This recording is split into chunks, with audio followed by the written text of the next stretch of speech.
Vamos ahora a grabar la lección 0050 de nuestro taller de filosofía, de introducción a la filosofía.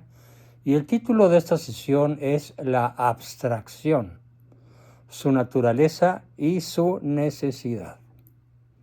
El primer problema es entonces discernir de qué modo llegamos a concebir el objeto de la metafísica. Es decir, cómo llegamos a conocer formalmente al ente. Los conceptos son simples, pero nosotros conocemos la realidad por sus aspectos: peso, altura, longitud, color, forma, etc. Así, lo que significa hombre es algo simple e indiviso, pero llegamos a conocerlo distinguiendo aspectos de esa esencia. Y también esa misma esencia existe en algo complejo: Clímaco, Alberto, Fructuoso, Jacinta, Josefa. Por eso es posible considerar un mismo objeto bajo una multitud de formalidades. El problema es entonces en qué consiste la formalidad propia de la metafísica, las cosas en cuanto son entes y cómo llegamos a conocerla. La metafísica, su formalidad.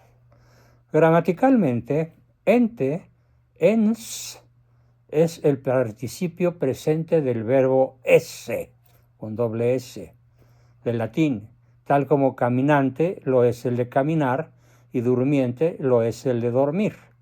Así como el término caminante significa aquel que ejerce en acto la acción de caminar, ente significa aquello que es, id quod est, lo que tiene que ser. Aprovecho aquí para burlarme con furia, con indignación, de la cantidad impresionante de locutores de disque muy alto nivel que insisten en decir la presidenta. Se nota que ignoran que gramaticalmente ens no tiene femenino, es el ente. No hay la caminanta, la estudianta, la presidenta con A, es una babosada, perdón por el léxico, pero bueno, stultorum infinitus es numerum. El número de los imbéciles es infinito. No es lo mismo conocer al ente en su naturaleza que conocerlo formalmente como ente. En primer lugar, en primer caso, el intelecto considera qué es esa cosa y designa a Tito Livio, un perro, por ejemplo, por su naturaleza. Eso es un perro. Si lo considera como ente, en cambio, el mismo intelecto, sin olvidar que se trata de un perro, pues el ser de Tito Livio es inseparable al hecho de ser un perro. Lo entiende simplemente como algo que es, de modo análogo a todas las demás cosas que son. Entonces, ¿en qué se parecen todas las cosas del universo? Todas, incluyendo a Dios, o una microbacteria, o un virus filtrable, en que son. Ahí está el secreto de esta lección. Las cosas son, o si no existen, no son. Si bien el intelecto puede realizar espontáneamente esta distinción de formalidades, pues entender el ente, el modo natural de hacerlo es todavía confuso. Veamos. Es necesario, pues, un acto distinto y especial para que se constituya una ciencia que considere a los entes bajo esa formalidad, la de ser. Para entender la naturaleza de ese acto, es necesario considerar algo que está aniquilado, olvidado, hecho a un lado, desconocido, que vamos a llamar la abstracción. Tal parece que la chaviza posmoderna disfruta, sin entender ni comprender ni tener la menor intención de hacerlo, de entender qué es la abstracción. En fin, esto trae consecuencias muy graves socialmente, familiarmente, conductualmente, psíquicamente y desde luego espiritualmente, porque no pueden concebir el ente supremo que es Dios.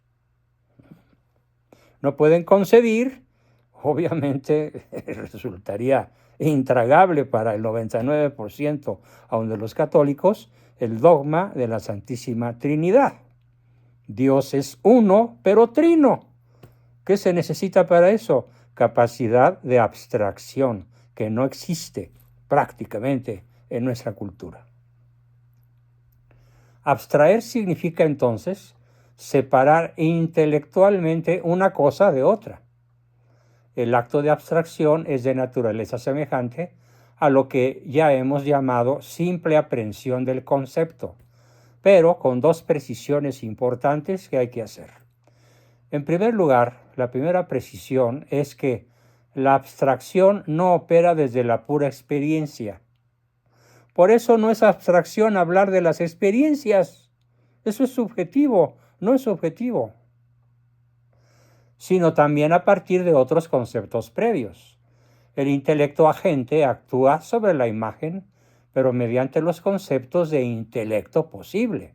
Por ejemplo, conocer lo que es un gato, un perro o un hipopótamo consiste en separar la esencia específica de las determinaciones accidentales provenientes de la materia.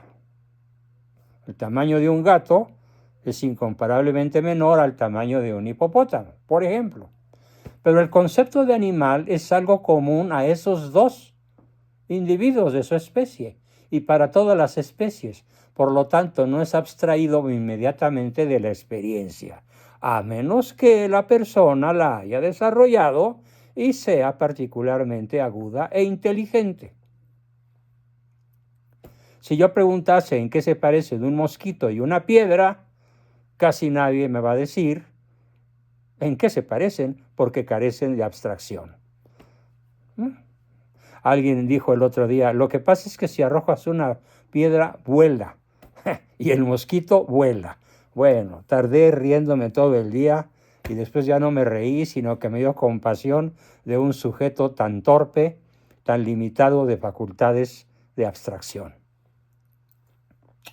Entonces, dividiendo la especie, por ejemplo, hombre, el intelecto agente distingue entre género próximo, animal, que es el aspecto potencial, material o determinable de la especie, y diferencia específicamente, racionalmente, que es el aspecto actual, formal o determinante. En segundo lugar, también el juicio puede separar intelectualmente, aunque esa separación no es una abstracción propiamente real. El juicio separa cuando niega.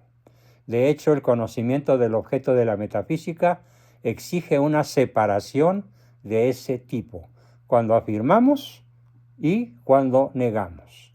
En síntesis, el acto abstractivo constituye el objeto de una ciencia que es el acto del intelecto agente, de nuestra inteligencia, del orden de la primera operación del intelecto,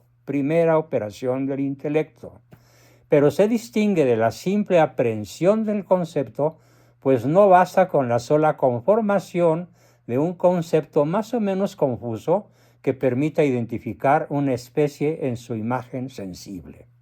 Es más complicado. Los modos de abstracción, vamos a ver para entender mejor esto.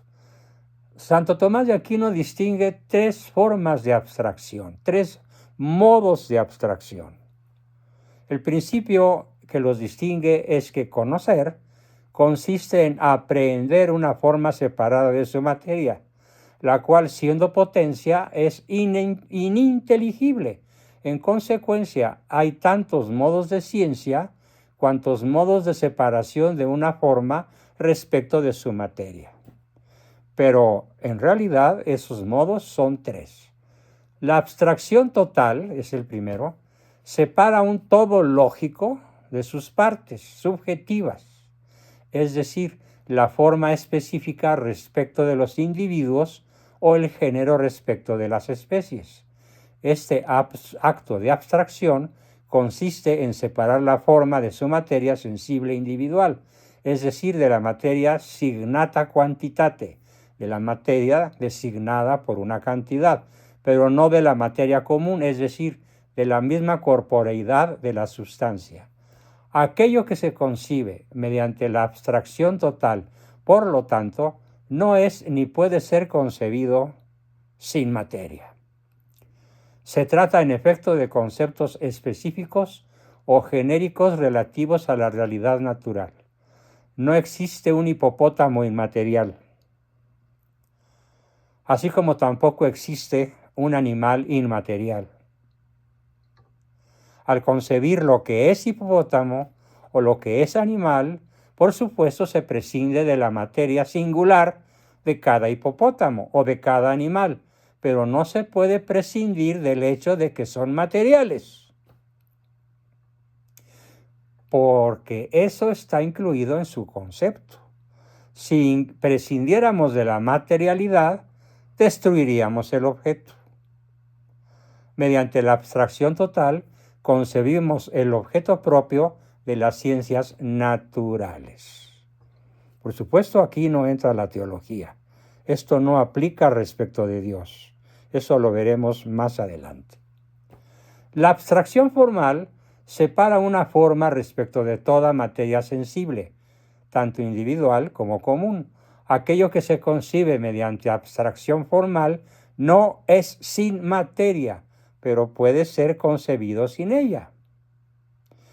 Por eso, no puede tratarse de una forma substancial, la cual es inconcebible sin su materia, sino solamente de una forma accidental. Se trata en efecto de los conceptos matemáticos, que son las formas de la cantidad, las cuales ciertamente no pueden existir sino en una sustancia corpórea, pero pueden ser concebidas prescindiendo absolutamente de la materia. Ese es el caso de las matemáticas. Yo puedo decir uno sin referirme a ningún objeto material, sino exclusivamente al uno como tal, sin pensar en una persona, en un Dios, en un animal, en una planta, simplemente uno, matemáticamente. Son conceptos matemáticos, pues, que son las formas de la cantidad, las cuales, repito, no pueden existir sin una sustancia corpórea, pero pueden ser concebidas prescindiendo absolutamente de la materia. Yo puedo decir 10,000 sin referirme a nada en particular, pero 10,000 es una cantidad real y la puedo aplicar a una cantidad de dinero o de árboles o de bacterias o de lo que gustes, pero puedo no hacerlo. Es precisamente por esto que las matemáticas pudieron transformarse no solo en ciencia, sino en el lenguaje universal de las ciencias naturales, si bien al hacerlo empobrecen notablemente el objeto de estas. En ambos casos, el acto abstractivo permite el conocimiento de ciertas esencias. Aquí radica la diferencia fundamental con el acto que da origen a la metafísica, cuyo objeto no es la esencia de las cosas, sino su ser mismo en cuanto tal. La abstracción metafísica, pues, consiste en una consideración actual en el intelecto de aquello que es primariamente formal y actual en el ente, es decir, su acto de ser y aquello que se sigue del ser. No se trata propiamente de una abstracción, pues el intelecto no prescinde de los aspectos potenciales del ente. En efecto, no es posible considerar el acto de una potencia sin atender a la potencia de la cual es acto. De este modo, la naturaleza es potencia respecto del acto de ser. El mismo ser de un ente finito es ser de una naturaleza, y por lo tanto, al considerar el ente en su acto de ser, sin atender actualmente a su naturaleza particular, no se lo separa de esa naturaleza. A diferencia de la materia y la forma, el ser y la esencia no son separables en absoluto, ni siquiera en el intelecto. Bien, hasta aquí nuestra lección 0050. Lo que sigue es más denso, más difícil. Digieran esto, por favor. Hagan consultas. Procuren hacer sus resúmenes lo antes posible. Abriremos ya un espacio para irlos guiando en sus tareas, haciéndolas más participativas y sobre todo más interactivas para que sean más fácilmente comprensibles, porque estamos llegando a la parte más difícil de la filosofía, que es la metafísica, y dentro de la metafísica nuestra capacidad de abstracción. Bien, hasta la próxima.